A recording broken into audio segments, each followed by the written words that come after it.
Hello and welcome to A Woman's Heart. I'm Lisa Granger. I trust I'm not the only one who has struggled with perfectionism, which is why I believe this conversation with Christine Hoy is going to bless so many people. Christine and I talk honestly about the dangers of perfectionism, root causes, and strategies to heal those roots. If you want to watch, A Woman's Heart with Lisa Granger is on YouTube now, so you can subscribe there as well. Welcome to A Woman's Heart. We are in for a treat today. I have a friend of mine here with her book, and we are going to get to know Christine Hoy today. Thanks so much for joining us today, Christine. Thank you for having me, Lisa. You are very welcome. And as I mentioned, we know each other from multiple conferences at this point and have had a chance to get to know each other a little bit and shared a common North Carolina bond for a little while before you moved back to Michigan. But I would love for my audience to get to know a little bit about how amazing you are before we dive into your book. And I will also ask you to share something fun that isn't normally in your bio. Something fun. Well, I know you ask your guests this, so I was prepared. I realized that you asked people something that's not in the bio, but I'm not sure it's something fun, but I'll share it anyway. Well, something that I don't normally talk about is after my freshman year of college, I moved to Chicago and lived in a Skid Row mission. I was on Oh, staff there. I was on staff, and we served homeless people that would come in for a hot meal and sometimes a shower and fresh clothes. And I did that for 3 months and got to see another side of life and had the yeah. opportunity witnessing to some women who had a street profession. So that was a different experience for me. So, Yes, I am sure that would be a very different experience. And when you said Skid Row, I actually went to the musical where they have the song talking about living on Skid Row. uh, That was where my brain went now with some of my theater background. So, and yeah. I would love for us to get to know you also a little bit better. So just give us a little bit of background about who you are and what you're up to these days. All right. My background started in journalism and I became a freelance writer. I did marketing and PR. And then was homeschooling my children for 11 years. And during that time, I had a Parents Educational Resource Center. I Oh, went to a lot of homeschooling conferences and provided materials for parents that were also on the homeschooling journey. And I became a life coach a little over 20 years ago okay. and published a couple books back then, but different genre, different, Yeah, I was gonna say different yeah, genre. yeah, more in the self-help. So I got remarried at the age of 50, and that was Congratulations. almost 11 years ago. Oh, Yeah, and we were living in northern Michigan and lived in North Carolina for 6 years. And this last fall, God brought us back to Michigan. My daughter went and had two adorable little grandsons. One's 2.5 and one is 9 months. So we're oh, back where we can see them regularly and just be around other family and lifelong friends here. So. yeah, very good. Well, and I've heard that grandchildren are definitely worth moving for. Oh, totally, totally worth the cold, but we are enjoying the beginning of spring now. The sun is out and I'm looking forward to the spring. Good, good. Well, and it is. Spring is barely starting to kind of pop out here too. It's supposed to be a beautiful day here down in Virginia, probably even warmer than it is up in Michigan. And with Probably. yes, probably. And with all of your background, you mentioned the self-help, so it's probably not too far of a stretch that you wrote another book in the Christian nonfiction realm, but it had a different twist because, as I mentioned before we hit record, this is a conversation between two recovering perfectionists who probably both of us want to make sure this conversation goes perfectly. So the irony is not lost on me. at all. So I'm really looking forward to this. And I did thoroughly enjoy the book, The Peace Beyond Perfection. And the cover with the kintsugi was very special to me. And I think there's a lot of significance behind that. So tell a little bit about that journey between just the regular self-help and then recognizing the perfection, and then why this book? Well, the Kintsugi Bowl held a lot of meaning for me as well, because not only is it initially a sign of imperfection, right? You see all the gold Tracks. glue, yeah, and it's actually a gold glitter that the artist puts into the glue. It has that symbol, but for me, it goes so much deeper because when we surrender the shattered pieces of our lives, and those shattered pieces can come from all different kinds of things that dash our hopes and make us feel like there's no way that God can use us again. He puts them back together and makes them stronger and more beautiful than what even they were before. So I would say the difference is that this book talks about the journey of moving from complete self-reliance and I've got to figure this out myself to Yeah. complete God reliance and trusting Him with every aspect of my life. Yeah, and it definitely takes you through that journey. And one of the things that you mentioned was a lot of times in our culture, we like to treat the symptoms. We look at the leaves, we see the outward signs of things, and we can very easily point that out. But we just treat the symptoms, we don't really get to the root. And one of the things that you did try to do in this book is really kind of get down to some of those roots of where that perfection comes from, because then if we can deal with that root, then the leaves and the fruit are automatically much healthier. So, what are some of those roots that you found in your journey? Well, the first section of the book talks about facing our fears, and the overlying root of our need to get everything perfect is our fear of inadequacy. Mhm. And our people pleasing comes from a fear of rejection, of, even to the point of abandonment. And then our need for control, to have everything go the way we planned, comes from our fear of uncertainty. And by addressing those underlying fears, then we're able to not just get rid of the symptoms, but by understanding the fears and addressing those at a root level, then we can get to a point where we can let go of those fears and realize that our identity comes through who we are in Christ and not through anything that we try to do on our own. Yeah. So, what were those things? Because I believe you have a special affinity for control. That's one of your specialties.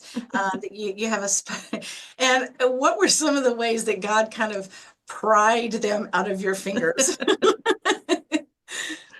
Oh, yes. Well, I open the book and open one of my talks with the story of my adult children coming to visit after Brian and I had gotten married. And I wanted so badly for this weekend to just go perfectly. And I was constantly barraging them with, are you okay? Is there, are you comfortable? Do you like Brian? And they were being very tolerant, but I could tell that I was really wearing them down. And my final attempt was on Sunday morning. I tried to create this Pinterest perfect breakfast, and cooking is not one of my innate skills, and I failed miserably. And I could tell that the whole weekend had not won me any Mom of the Year awards.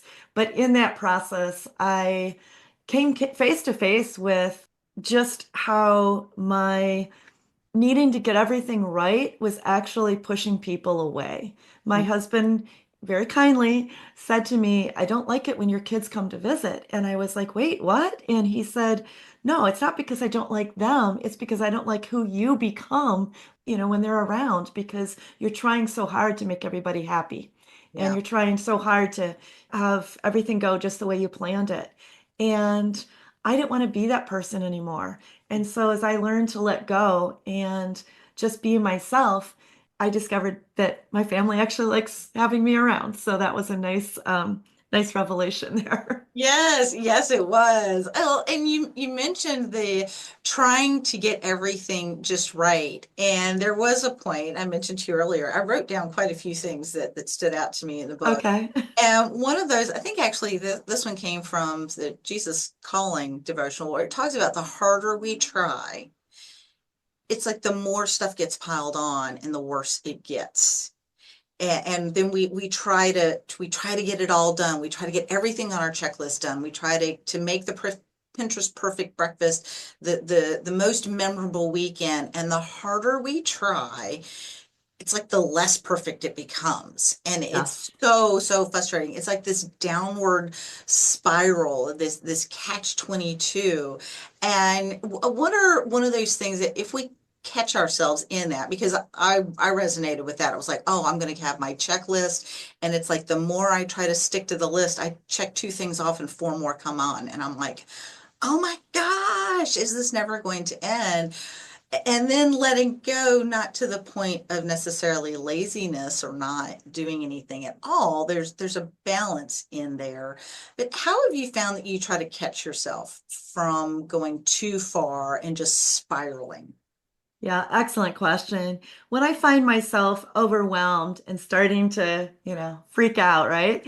I recognize it now. And immediately I pause and I pray. And it's not just talking to God, but I physically stop and I straighten my shoulders and I turn out my thumbs because someone taught me that that opens up your chest. And sure enough, it does. And Hey, I had that. That's a new one. I'll have to yeah. open up And thumbs. Okay. yeah, you can do it sitting down, but it's really helpful if you're standing up.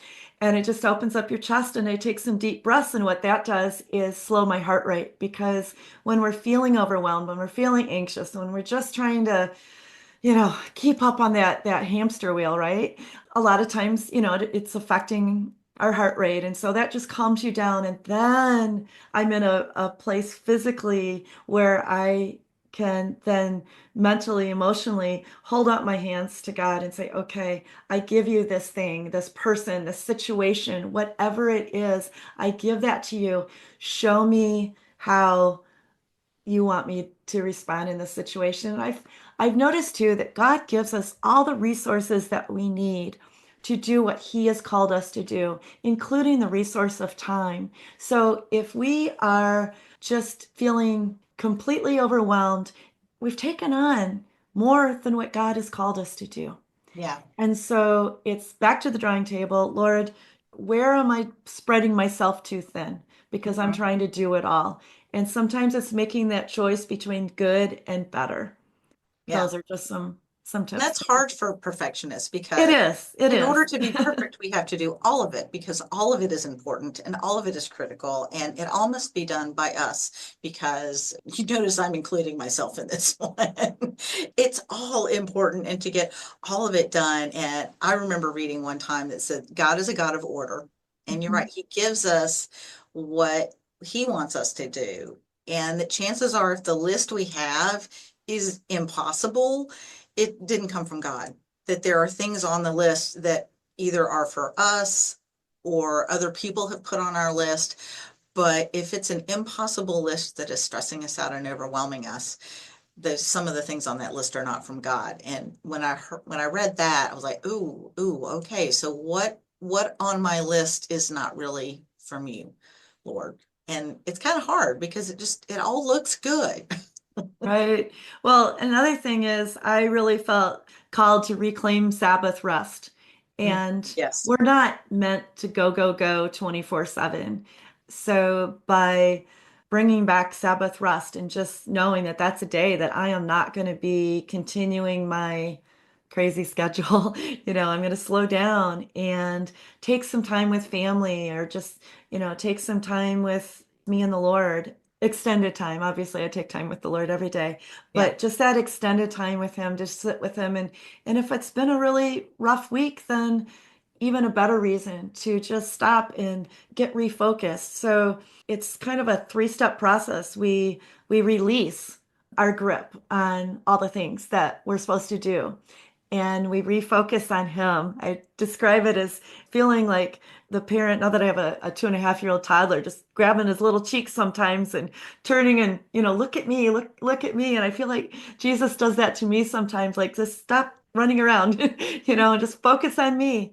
And then after that, he restores us and he restores our peace and he restores our joy. I'm in a small group, and the small group leader shared something last week. His word for the year is joy. So he's been doing a deep dive into that. And he said that joy is our response to God's peace in our lives. And I thought, oh, that's really good. I like that. So, Yeah, no, I like that. And there's a lot of talk that happiness is different than joy, and it's a deeper sense of calm and joy even in the midst of crazy, crazy stuff. And there was one of the things that you pointed out there was the inner critic. And yes. talk about silencing the inner critic. It also reminded me, and I'd love to hear your thoughts on how you say to silence the inner critic, but also how you would respond to this, that I heard the inner critic is part of our brain trying to protect us. Hmm. And so the more we try to make it be quiet, the louder it's going to try to speak because it's trying to protect us based on other things. And so to simply acknowledge the inner critic and say, thank you, I appreciate what you're trying to do because I know that sometimes things haven't gone well in the past and you're afraid, but how you're handling it now is not the best way. I'm going to handle it. I'm choosing to handle it a different way. Oh, So acknowledging that's kind of your brain's way of trying to protect you, even though it may not be doing it in a very healthy fashion. ah, So when I saw the inner critic, I went, oh, okay, so I'm going to see how she handles the silence the inner critic in relation to the maybe it's our brain's way of handling it, say thank you, but then choose differently. okay. All right. Well, the inner critic, we recognize it. It's Mhm. it's there's some name calling, you're so lazy, you're so stupid, you're so Yeah. incompetent, you always mess up, you'll never get this right. And I think maybe the inner critic, as you're describing it, might be protecting us from demanding perfection where there's no room for growth. Hmm. And Okay. um where we hold ourselves to impossible standards. Yeah. Maybe it's recognizing that we are setting impossible standards for ourselves. So what I like to do is name it and tame it. Um, Okay, there you go. so label these critical thoughts as coming from your inner critic and then just questioning, is this true? Is what this critic is saying about you, is that true? Am I lazy? Am I incompetent? Am I stupid? One of the things I address in the book is, are you incompetent because this is the first time you've done it? And stop and think, would you expect a toddler to get it right the first time that they, Yeah. tried something new, whatever that was? No, you wouldn't. You'd be compassionate and encouraging. So why can't we do that for ourselves? So Yeah. instead of saying, I'm no good at this, how about I'm no good at this yet? And just adding that word yet at the end. Imagine you're talking to a friend. Would you say these kind of things to them? And then ultimately, would Jesus say these things to you? And the answer is no. He's No. not going to say that to you. No, no, he wouldn't. And I liked that using the yet, certainly when you're trying new things. And yes, my perfectionism definitely comes out when I'm learning new things. And I've tried to when I start getting frustrated, especially in regards to technology, because I know that technology can be our friend, but there are times when I think of the phrase with friends like this, who needs enemies. Technology is not always my friend, but I've tried to start saying when I get frustrated, I love learning new things. I love learning new things. This is good for me. It's good for my brain. And this will be great once I learn it.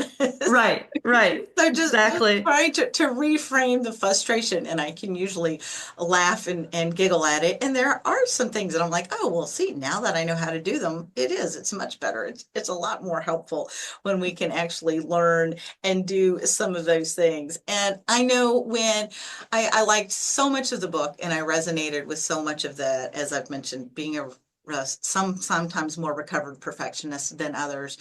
But how you ended up with the rest part, and you mentioned the Sabbath rest, and really just really soaking in and sitting in God's presence. There was one thing you mentioned actually earlier in the book. It's not about just knowing God's love for us, it's experiencing it in every part of our lives. And the other part we haven't really touched on is that external validation and looking to the world. And I love the part where you said going to the world for validation is like drinking salt water. It just leaves us more parched. And I went, I definitely need to write that one down. But just really, really experiencing God's love. How did you go from the knowing it? Because I believe you've known it for a long time. Yes. And Yes. that disconnect sometimes goes on. It's like we know it. We know God loves us. His son died for us. We know all of this stuff in our head, but then truly experiencing it and letting it change our lives. How did that switch happen? Over a period of time, obviously, it wasn't overnight. Yes. When she passed away from terminal cancer, and when she was in her last week or so, I had just this really special time with the Lord. And I described it to my husband later as I felt almost like I was on a date with the Lord. And it was unusual, it was Northern Indiana. It was an unusually warm November evening. All the visitors had gone home. My husband had gone to bed early, hoping to catch a little rest because we were doing 24/7 vigil watching my mom. I had a monitor in her room so I could hear if she needed me. And I sat outside on the patio and I was just looking up at the stars and looking up through the silver maple and the leaves and looking at the moon. God just was so present for me there. And so I experienced him. I just felt like we were just talking to each other, and I felt so incredibly seen and loved. And I'm like, oh, I want to feel that more often. I want to experience that more often. But as she passed a week or so later, and I was caught up with doing the celebration of life and then cleaning out her house, which was not easy. I'm a fourth generation only child, and my great grandfather had built this house over 100 years ago. So there was a lot of layers of things I had to go through.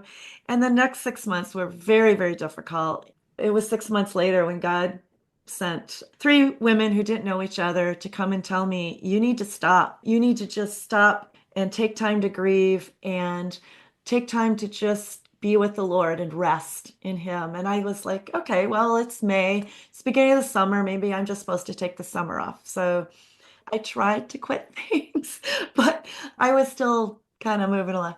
And then He waited for me to completely surrender. And that whole next year was just a whole year of just resting with Him and looking to Him every day throughout the day. What do you want from me today? And a lot of times it was nothing. I just want you to be with me.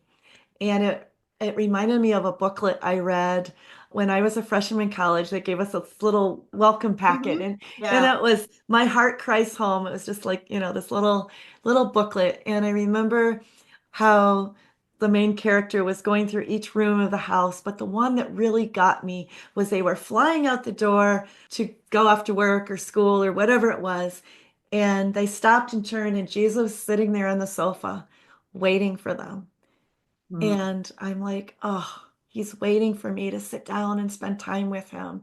Yeah. And so often, previous times, devotions had just become something to check off. One more thing on my to-do list, Yes. One right? more thing. One more thing to check off. One more gold star on the Right? chart. Yep, exactly, exactly. And instead, it's now become just this precious time of listening for his voice.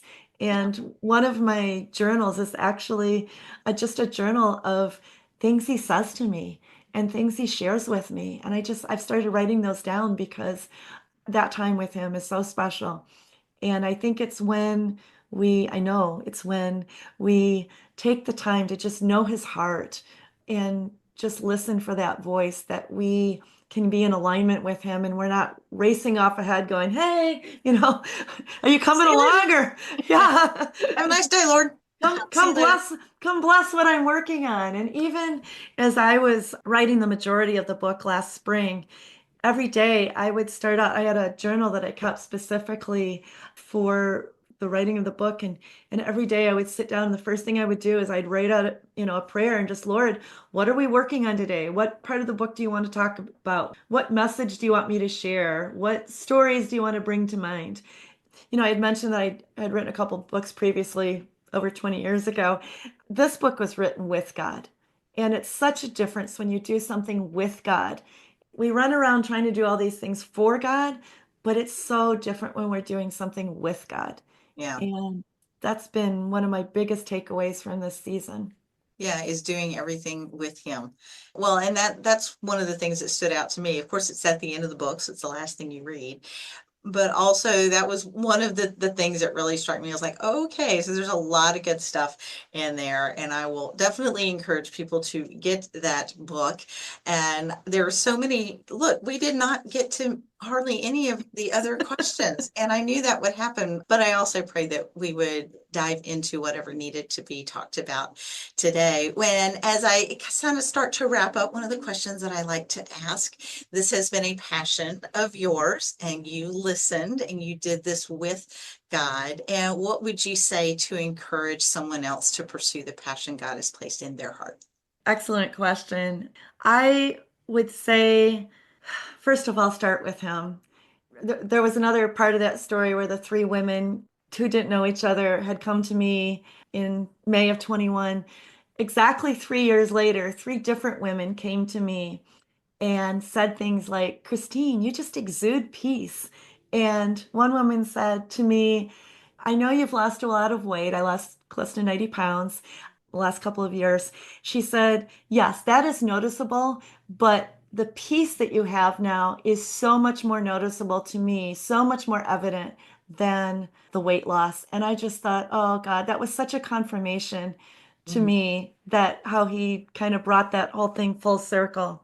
But for women that, maybe feel paralyzed by a passion that they want to pursue, well, first of all, I talk to God about it, but maybe find an accountability partner, someone that can make sure you're not trying to do something on your own, and just check on you. Are you trying to do this in your own strength?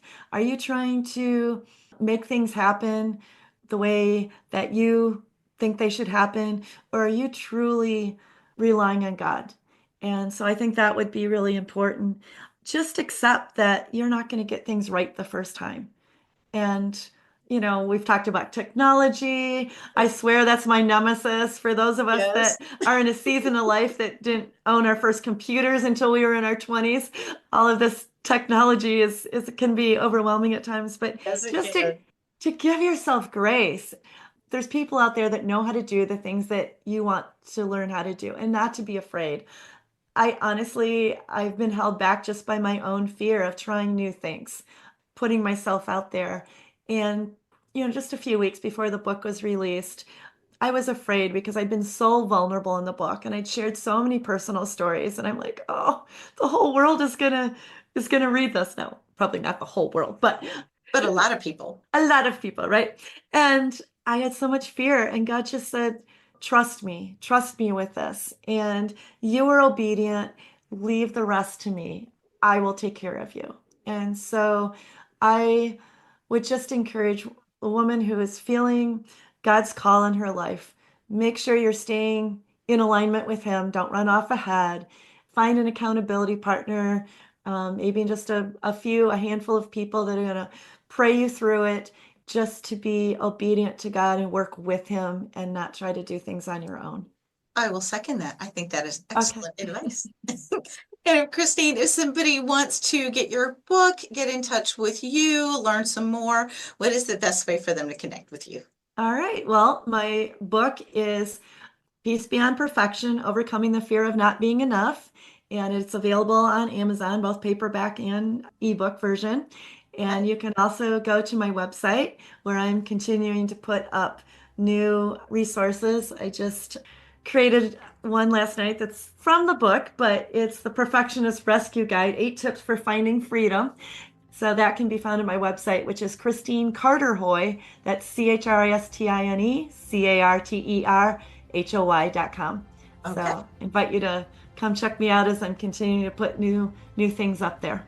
Yeah, it's very good. Well, we will put that in the show notes so that they can get a hold of you. And Christine, we will have to continue this conversation another time and encourage each other in overcoming and getting through the perfectionism. But thank you so much for being obedient and being brave to share your story and share of yourself, and just set a wonderful example of really just coming alongside and letting God come into every part of your life. And thanks for sharing time with us today. Well, I pray it is a blessing to your listeners and encourages them. Thanks so much for joining me today on A Woman's Heart. I'm Lisa Granger. I encourage you to read Christine's book, Peace Beyond Perfection, for more on overcoming the perfectionism that you may have. And you can find A Woman's Heart with Lisa Granger on YouTube. Check it out and subscribe. Until next time, have a blessed day.